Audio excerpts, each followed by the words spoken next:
Al oído, William, ¿estará Santos preparado para la indignación que va a sentir el pueblo colombiano cuando sepa lo que le va a pasar con la reforma tributaria? No. La gente que verá más lejana la posibilidad de un empleo, la gente que verá encarecido el sustento diario y que verá cada vez más lejana la posibilidad de tener una vida digna por los impuestos que tendrá que pagar para cubrir los resultados de las exacciones y los robos de los que ha sido víctima el Fisco Nacional. ¿Usted qué cree? Pues la gente, doctor, la gente en Colombia no se deja meter chucha por guagua. Ya todo el mundo sabía lo que se les venía pierna arriba. Y la gente reaccionó el 2 de octubre porque sabían del conejo que les tenía preparado el sátrapa. La verdad es que el país ya no come cuento, como tampoco va a poder comer huevo, como tampoco va a poder comer pollo, y la gente que va acá a las droguerías a comprar Viagra también necesitará de la fórmula, obviamente del IVA, para poder tenerlo, porque los medicamentos también van a tener impuestos, lo mismo que las llamadas al celular, doctor. Todo con IVA. ¿Todo con IVA? No. Pero él sí va a echar un cuento, William. Él sí va a echar un cuento. El cuento del ELN ahora, ese nuevo circo. Y yo no sé si lo hace pensando en entretener a los colombianos o a la comunidad internacional, que para él es tan importante, ¿no? Él insiste, en su discurso ayer hablaba de que era un mandato del premio Nobel y que la comunidad internacional tenía sus ojos puestos, cuando en realidad lo que le tiene que preocupar es su gente, su pueblo, ¿no? Que ya se pronunció. Lo que le preocupa es su familia, William. Sí, señor.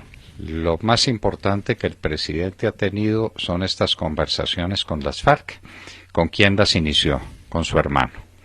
Ahora inicia conversaciones con el ELN. ¿Con quién las inicia? Con su cuñado. Con el cuñado. Todo su prestigio en el manejo con los empresarios descansa en la fundación que tiene. ¿Quién le maneja la fundación? ¿Y quién trabaja para conseguir dinero con los empresarios? Su hijo. Va a construir una carretera, no hay plata para ninguna, las 4G no se financian, nada arranca, no hay plata sino para la carretera que lleva ¿a dónde? A su finca. De Anapoima. A su finca. El doctor Santos no tiene límite en el abuso de la paciencia del pueblo colombiano. Sí, la gente tiene un límite también, y el pueblo colombiano es muy inteligente. El pueblo colombiano no come cuento. Pues así lo demostró en el plebiscito. Pues obvio. A pesar de toda la maquinaria, sí. Y con los votos nulos que aparecieron y todo. Ave María. Porque fueron como 250,000, no sé por qué, no sé cómo. Votos nulos y votos no marcados. Exacto. Que nos expliquen eso cómo fue. La derrota fue más grande, pero es que, William, las cuentas no las hacen bien María Anastasia O'Grady. Desde el Wall Street Journal sí lo hizo muy bien y lo comprendió perfectamente. Esto quedó 83-17. Todo lo que tiene Santos después de utilizar el presupuesto nacional a su favor es 17. Y quiere nuevo plebiscito. Uh-huh. ¿De dónde va a sacar la plata? ¿Le va a decir a Cárdenas que le haga otra emisioncita de 8 billones de pesos? Es que recuerden, el doctor Cárdenas hizo una emisión de 8 billones de pesos en TES, que es endeudamiento, señores. No lo entienden. Endeudamiento que van a tener que pagar esos muchachitos que están en la calle diciendo que la paz ya, y que sí, y que viva Timochenko, y que viva Santos. A pagar el resto de su vida, a trabajar para pagar esas deudas que les dejó Santos. ¿Por qué no hacemos una cuenta en estos días, Santiago? Sí. Usted que está especializado en esas investigaciones, ¿cuál ha sido el endeudamiento que le echó Santos encima al país desde el año 2010 hasta ahora? Porque le digo por encima, es mayor que el endeudamiento que tenía Colombia desde Simón Bolívar hasta el 2010. Y Santos nos endeudó por lo menos en otro tanto. Y se robaron la bonanza petrolera. Claro. Y hay que recordar cuántos miles de millones de dólares se robaron. Y ahora a pagar con la reforma tributaria. Y ahora pague el pueblo. corran al Fonpet, miren, a ver, impuesto a las gaseosas, impuesto a los vinos, impuesto a los huevos, impuesto a la leche. Por eso siempre decimos acá, doctor Londoño, prosperidad para todos. Y lo más triste del asunto es que paradójicamente hay una cosa que sí no disminuye, nunca, que es el gasto público, la creación de empleo público, las nóminas paralelas, porque usted bien sabe que en el sistema político colombiano, pues el clientelismo y la apropiación de las rentas estatales es lo que mantiene a unas facciones su respaldo electoral. Eso sí, no va a dejar de crecer, doctor Londoño. Es que el país está aquí rasparon la olla y la rompieron, además. Porque esto aquí hizo hasta para vender el Juanpa. Vea, William, aquí rasparon la olla. Sí. Luego la limpiaron y fueron y la empeñaron en una prendería para que les prestaran una plata. Eso fue lo que hicieron, doctor Londoño. No, qué cosa tan bien dicho. No. Bueno, ¿y cómo les parece lo de Ervin Hoyos? A ver, ¿qué pasó? Esta mañana, como a la 1 de la mañana, me puse a buscar en internet y me encontré con una joya que me la mandó Pericles o a Fernando Echeverry de Medellín. Entonces, hablando de Ervin Hoyos, nos mostró una entrega especial de Teleamiga. Teleamiga es un canal que está aquí en Bogotá, católico. Y ahí habló Ervin Hoyos y contó que las víctimas seguían siendo víctimas, que eso lo manejó directamente el presidente bolivariano con todo su equipo para poderles torpedear su presencia en los distintos escenarios a donde se reunían.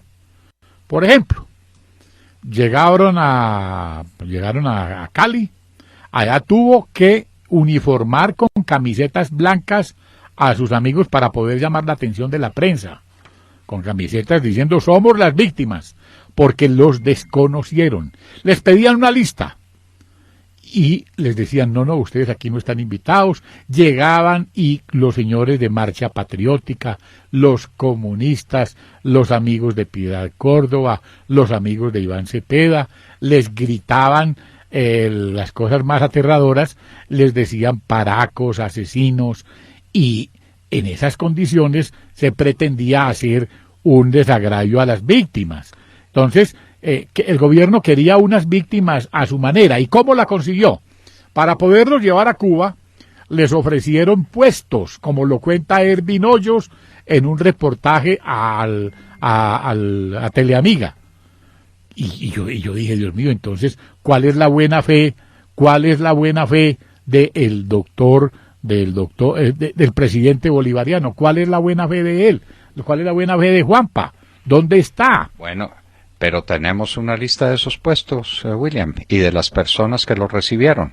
Yo voy a hablar con Ervin, que él me la da, yo estoy seguro que él la tiene. Sí, dígale, pues que cierto personaje, cierta señora que ha estado por ahí, dizque representando a las víctimas del Club El Nogal, como si las víctimas del Club El Nogal no hubiéramos sido todos.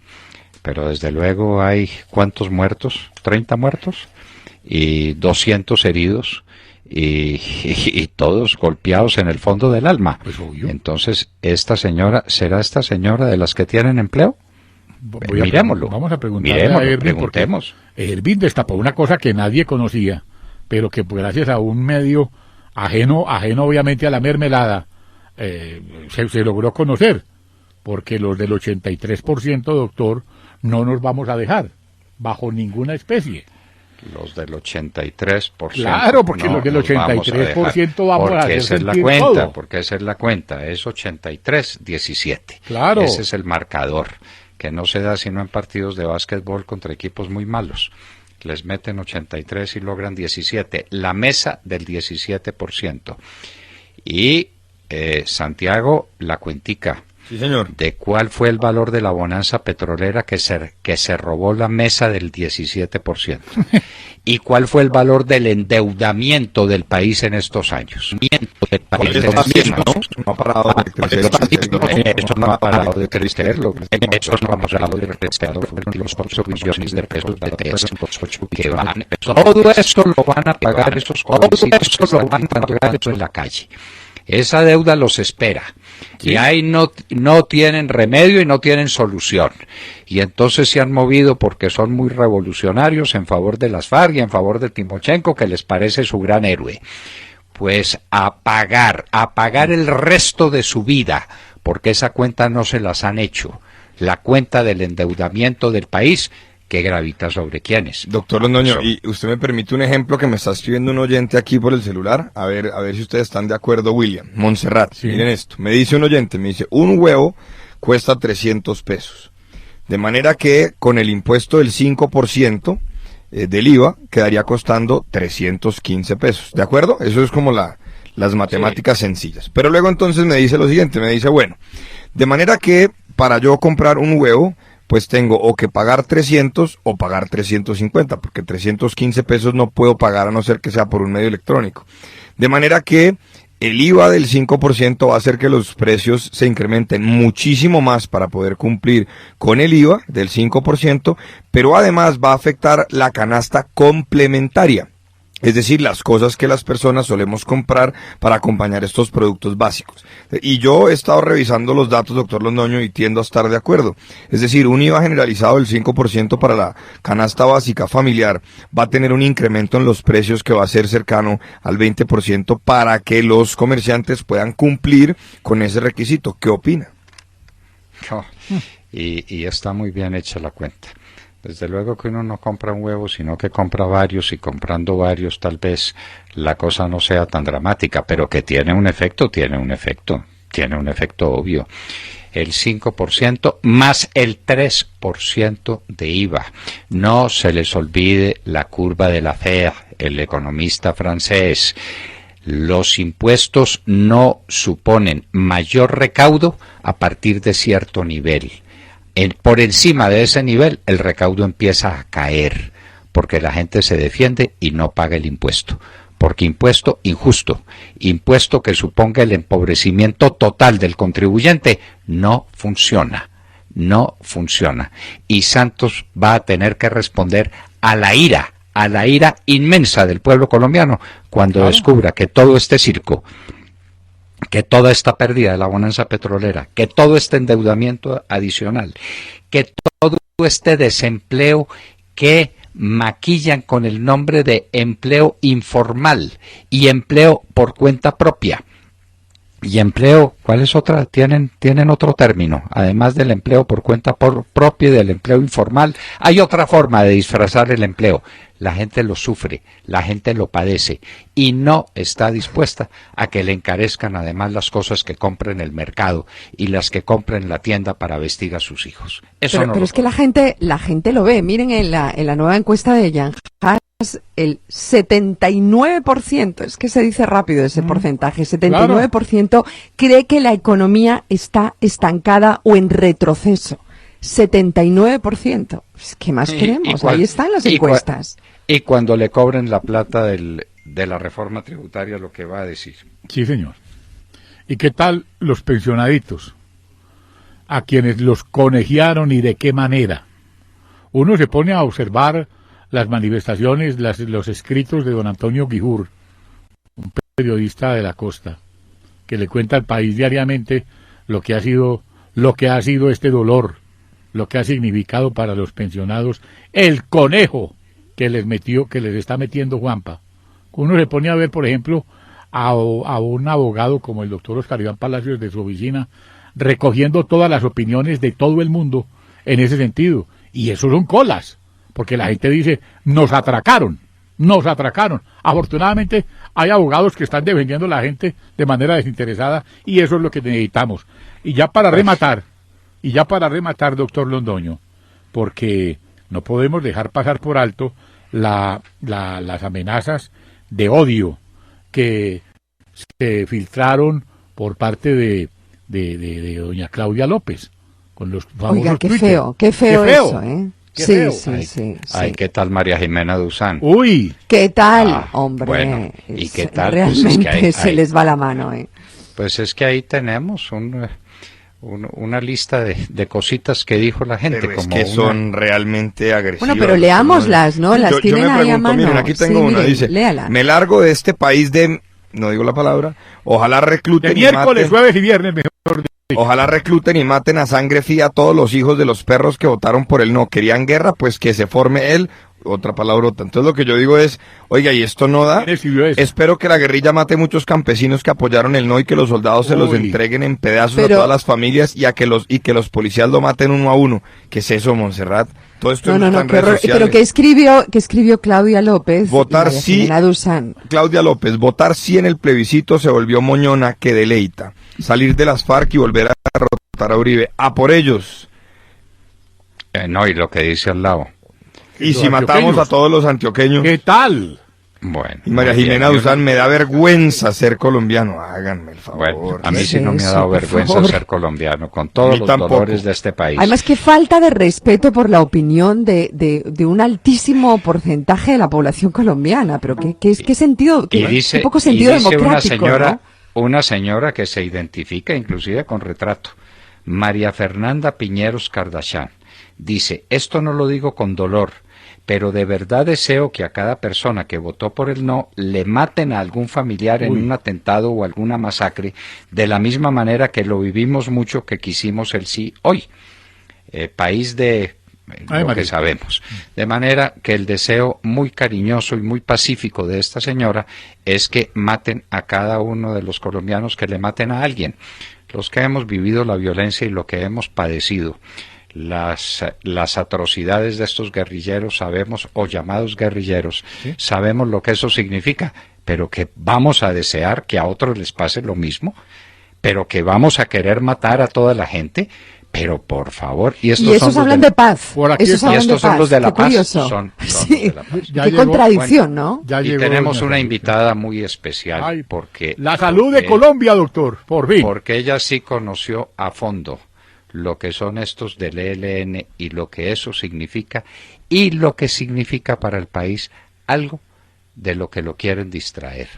Mientras en Colombia tengamos narcotráfico, tendremos violencia, con un nombre o con el otro, con un brazalete o con el otro. El narcotráfico es el combustible que alimenta todas las guerras, decía el presidente Uribe. Doña Salud Hernández, periodista colombiana y española también. Muy buenos días. Hola, buenos días, ¿cómo están? Perdón. Pues, doña Salud, le otorgaron el Premio Nobel de Paz a Juan Manuel Santos y ahora inicia conversaciones con el ELN, una organización que usted conoció suficientemente, porque no es cosa de tiempo para conocerlo, sino de la intensidad con la que ese tiempo se vive. ¿Cuáles son sus opiniones sobre ese premio Nobel y sobre esto que se utiliza, obviamente, para crear un circo adicional y tapar las desventuras que está sufriendo la clase media y la gente pobre de Colombia? Bueno, el premio Nobel era inevitable, es decir, Noruega está, desde el principio de las conversaciones, fue el que albergó el lanzamiento de las negociaciones y el que ha pagado todos los gastos principales, por lo visto, de todo este proceso de 4 años. Entonces y es el país que concede el premio Nobel de la Paz, porque es el único que no se concede en Suecia. Pues era obvio que se lo iban a dar, tarde o temprano.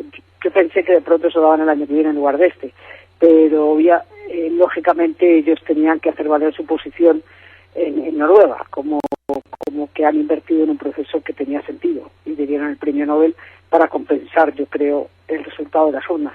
Pero bueno, tarde o temprano se le iban a dar, si no era este año era el siguiente, y si no, pues al otro. Pero vamos, yo pensé que sería el otro, pero da igual uno que otro. Ya digo, es inevitable. En cuanto a lo del ELN, no es porque yo los conociera o no, yo llevo 17 años cubriendo conflicto armado y tengo una idea del ELN, conozco mejor a las FARC, pero también a los helenos, y bueno, yo lo que me preocupa de lo que he visto hasta ahora, de lo poco que he visto hasta ahora, es que empezamos mal, empezamos cediendo mucho, y eso ya pues es una desventaja para el gobierno, porque si ni siquiera consigue que suelten a los secuestrados antes del 27, pues no sé cómo van a negociar a partir de ese momento. Me parece que comete un error el gobierno, como siempre, negocia más. Usted, doña Salud, ha recorrido todo el país como probablemente no lo ha recorrido ningún otro compatriota nuestro. Usted ha ido a las zonas más apartadas, usted conoce a fondo lo que significa para el país una tragedia ecológica como la que ha desatado el ELN, parecida también a la tragedia ecológica que se ha desatado con la destrucción de los bosques para sembrar la coca y con la destrucción de los ríos para explotarlos sin misericordia y sacar de sus entrañas un poco de oro. ¿Vamos a negociar con los campeones mundiales de la depredación ecológica o estamos exagerando? No exageramos. Yo un día me encontré a los del ELN, que son los que controlan el río Sambingo. Estuve con ellos allí en el río, porque no dejan entrar a nadie, en fin, pues son un poco groseros. Y luego ya los jefes, pues más razonables. Y cuando estábamos hablando con ellos, digo estábamos porque yo iba con un grupo con otras personas, yo pensaba, pues con estos me parecían como bandoleros. Con estos bandoleros es con los que vamos a negociar más adelante, eso fue hace como un año. Vamos a negociar un día el programa del país, el programa político y determinadas reformas del país. Bueno, eso es la democracia. Decidieron que con esa gente íbamos a negociar. A mí me asombra. Yo no salgo nunca de mi asombro de negociar de tú a tú con estos grupos que no representan a nadie. Pero en fin, bueno, en las pasadas elecciones ellos ganaron las elecciones bien o mal, pero las ganaron, y aquí siempre las elecciones se ganan de una manera un poco fraudulenta, pero esta vez fue fraudulenta, pero bueno, da igual, ganaron las elecciones y ese fue el mandato que recibieron. Yo creo que la gente, que hay que buscar una salida política, pero negociar con esos bandoleros programas políticos me parece, vamos, una salida política, no, una salida negociada para acabar con ellos, porque con ellos no se puede acabar de otra manera, por muchas circunstancias. Pero yo creo que ahí a negociar política con esa gente me parece que hay una distancia muy grande. Y aquí negociaron con las FARC pues la política del país en cosas tan sensibles como el futuro desarrollo del campo colombiano, que quedó sometido a la creación de empresas familiares y comunitarias, lo que no ha conducido en todas partes sino a la miseria y al hambre. Eso, desde luego, hay que no tolerarlo, sino impulsarlo en la medida que sea necesario para que muchos campesinos tengan siquiera un medio de supervivencia. Pero hay que desarrollar la gran empresa agrícola. Hay que darle de comer a un mundo que se quedó sin comida, doña Salud. Es que estamos a portas, a muy poco tiempo, dentro de una dimensión histórica, 10 años o 15 años, de una situación de hambruna universal. No hay nada, no hay sino un paso. 10 o 15 años es un paso dentro del devenir histórico. Y Colombia es una de las naciones que puede, sin tumbar un árbol, sino al contrario, con grandes planes de reforestación, darle comida a un mundo hambriento. No se necesita para eso una gran política que tiene que examinarse entre todos los colombianos para llegar a conclusiones entre todos. Es que a mí la reforma agraria que proponen algunos, yo creo que la siguen proponiendo porque desconocen el campo. Que la proponga las FARC, es lógico, ha sido siempre su cantaleta, pero desde las ciudades yo creo que no conocen la situación. Es decir, si usted le entrega una parcela a un campesino y le entrega un terreno que no es muy grande, primero no tiene dinero con que invertir. Segundo, hay mucha gente ya, los hijos de esos campesinos, muchos ya no quieren vivir en esas zonas tan apartadas de Colombia. Es necesaria la empresa, y además las condiciones del campesinado en Colombia parecen feudales y a los jornaleros los explotan de mala manera. Sin embargo, hay proyectos que han funcionado y funcionan, como son, por ejemplo, algunos asociados de la palma africana. Es decir, hay un inversor fuerte que asocia a inversores pequeños, a campesinos pequeños. Yo creo que habría que explotar ese tipo de asociaciones, o, por ejemplo, productos como el cacao, que les puede garantizar una supervivencia en pocas hectáreas. No sé, pero la gente se cree que con usted darle un trozo de tierra en medio de la nada, eso ya vas a solucionar la vida del campesino, y eso no lo soluciona. Es decir, es que el campo es ingrato, cuesta dinero, en los precios suben y bajan, los intermediarios explotan vilmente a los campesinos, los propietarios explotan vilmente a los jornaleros, y luego hay una falta de jornaleros aterradora. Mire, yo volví anoche del Huila, la gente no sabe qué hacer para conseguir jornaleros para recoger café en las zonas del macizo colombiano, no saben qué hacer, no tienen gente para recoger, es decir, las cosechas yo no sé qué van a hacer con ellas, y entonces faltan jornaleros. Pero ¿qué pasa? Que también, por ejemplo, estuve en otros cultivos de otros productos, y los jornales son bajos, entonces por eso la gente termina yéndose a la coca. Es que, no sé, hay muchas cosas que solucionar del campo, pero yo estoy convencida que con darles un pedazo de tierra, eso no es ninguna reforma agraria, eso no le va a solucionar la vida a los campesinos. Eso es el reparto de la miseria. Los campesinos no tienen capacidad para hacer esas inversiones, hay que dárselas. Y usted está mencionando un caso emocionante, para llamarlo de alguna manera, que es el del gran empresario, el doctor Murgas, que ha reunido su capital, su capacidad inventiva, su capacidad gerencial para atraer a muchos pequeños productores de palma y aceite a proyectos productivos en los que ganan todos. Esos son ejemplos que tenemos que seguir, pero las FARC ¿qué ejemplo pueden mostrar y qué capacidad tienen para ese tipo de negociaciones? Pero volvamos al tema del ELN. ¿Usted cree que en Europa y en el resto del mundo se le va a perdonar la depredación ecológica del ELN, que se ha especializado en volar el oleoducto para envenenar los ríos, especialmente los ríos de la Orinoquia y los ríos que cruzan por Arauca y vecinos, o que del oleoducto Caño-Limón Coveños, de todas esas zonas? Eso significa el vertimiento de crudo más grande que ha habido en la historia de la humanidad, apenas comparable con lo que pasó en el Golfo de México y muy por encima de lo que había pasado con el Exxon Valdez. ¿Usted cree que la gente, la opinión pública en Europa no va a recordar ese tema? ¿Cuál es el sentido que usted le da o el sentido que usted capta de lo que piensen los periodistas europeos con respecto a esta tragedia ecológica del mundo? Porque es que las tragedias ecológicas son universales. ¿Qué piensa usted de la reacción de la prensa europea sobre este particular? Pues mire, yo soy muy escéptica en eso. Yo no creo que se lo vayan a cobrar por una sencilla razón. Las voladoras de los tubos no han tenido una repercusión grande por ahí fuera. Y si a las FARC, la comunidad internacional, le importa muy poco, la verdad, digamos, la letra menuda. Ellos se van con el titular. Y si a las FARC les han permitido y les ha parecido bien que autores de crímenes de lesa humanidad puedan aspirar a ser presidentes, pues lo mismo con esto. El medio ambiente, usted sabe que no da votos, da muy poquitos votos el medio ambiente. Solamente cuando no haya selva se aterrarán.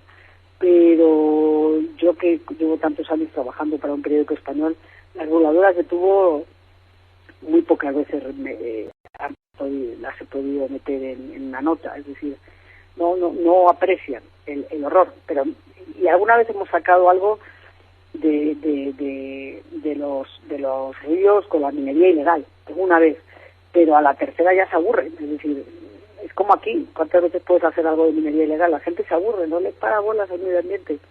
A mí me parece lo de la minería ilegal va a dejar pálido el destrozo de las voladuras de los tubos, que es aterrador, y va a dejar pálido el destrozo causado por la coca. La minería ilegal del oro, la gente no tiene ni idea de lo que eso supone para la naturaleza en Colombia.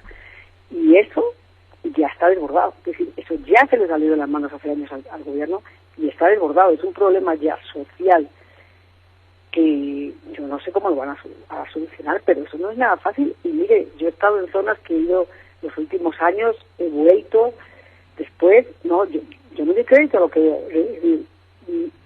si uno no lo ve, yo le digo, yo no soy García Márquez para poder transmitir lo que veo. Yo creo que no sabemos reflejar el horror que es eso. Pero ha habido fotos aéreas del ejército, porque yo hago una foto en el río, yo hago una foto desde tierra que es horrible, pero no es tan impactante.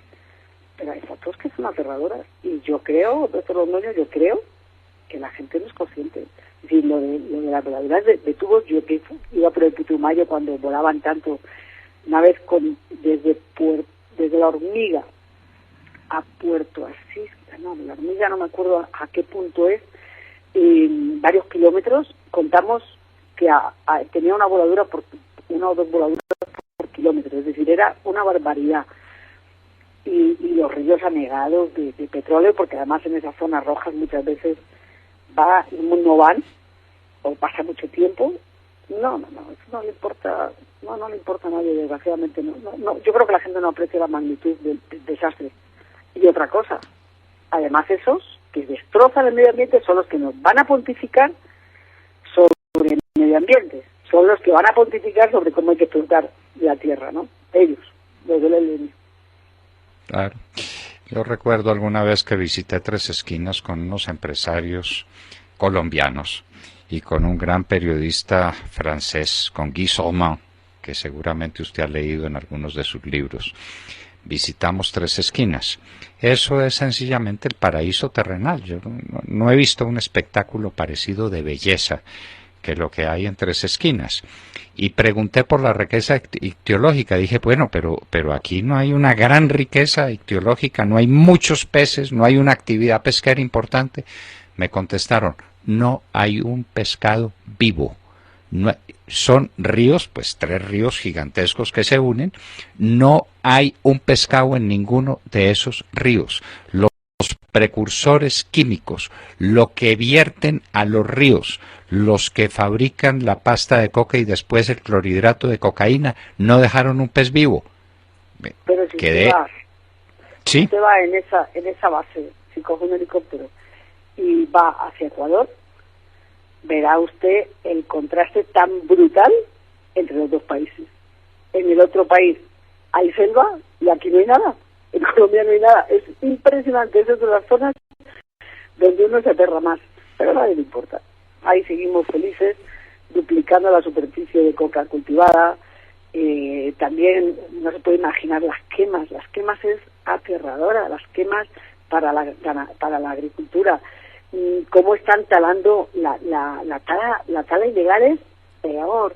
La tala también indiscriminada para la ganadería, un horror. Es decir, el medio ambiente aquí, se creen que la selva es eterna y un día se despertarán, amanecerán y verán que la selva no era eterna. Qué horror. Y una pregunta que es obligada después de su experiencia dolorosísima allá en norte de Santander. ¿Usted cree que mientras haya cultivos de coca podrá haber eso que llaman paz en Colombia? ¿Y usted cree que van a renunciar los del ELN, los de las FARC, a semejante negocio? No, yo creo que mientras haya coca no puede haber paz, porque en algunas zonas de Colombia nunca van a conocer la paz, porque es que es demasiado jugoso ese negocio. Yo creo que las FARC se van a desmovilizar en un porcentaje alto, pero va a haber otro porcentaje que no se va a desmovilizar, va a seguir en el negocio de la coca, con otro brazalete, con lo que sea. Lo mismo el ELN, se desmovilizará unos cuantos y otros seguirán en ese negocio.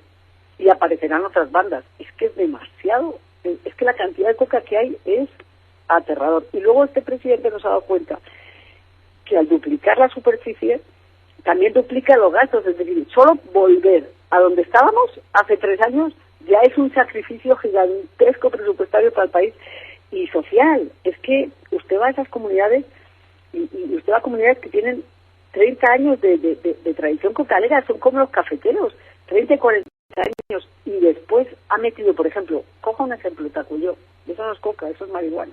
Tacuyó es un pueblo es un corregimiento de Toribio. Usted Tacuyó antes era un pueblo, un moridero, como decimos, nada, muerto, ahí nada. Tenía marihuana, pero en sus justas proporciones, como diría Turbay. Eso se ha multiplicado al infinito. ¿Qué ha pasado? Pues que la juventud ha adquirido está adquiriendo una cultura cocalera peligrosísima. Ese pueblo no tiene nada que ver con lo que era. Y los propios líderes indígenas te dicen, se les están yendo de las manos los jóvenes, se les están yendo de las manos y a nadie le importa.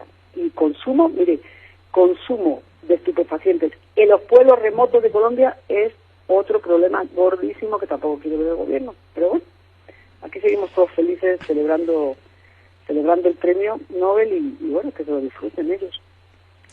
En los pueblos remotos y aquí en los parques y en los colegios de Bogotá, para que no vamos tan lejos, están envenenando la juventud colombiana con estas cosas atroces.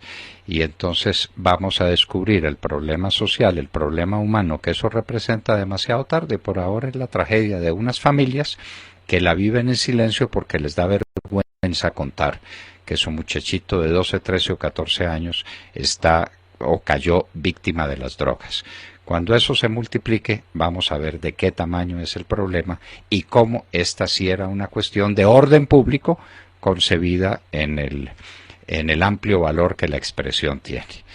Doña Salud Hernández, pues seguiremos presenciando este espectáculo a ver quiénes se desmovilizan y quiénes ocupan el lugar de los desmovilizados para tener las ganancias gigantescas que produce el más trágico, doloroso y sucio negocio que la humanidad se ha inventado, que es el del narcotráfico. Doña Salud, muchísimas gracias por acompañarnos. No, usted, que esté muy bien. Compañeros de la mesa, distinguidísimos, queridísimos oyentes, no nos han contado la verdad. La destrucción de nuestros ríos, la destrucción de nuestras selvas, la destrucción de nuestros parques naturales por estos salvajes que ahora aparecen como los campeones de la cosa social en Colombia, como los nuevos demócratas, como los que dan para ganar un premio Nobel. Que lo disfruten, dijo doña Salud. Salud Hernández, la periodista colombo-española que más ha conocido el país y que más íntimamente y dramáticamente lo ha vivido, estaba con nosotros en La Hora de la Verdad.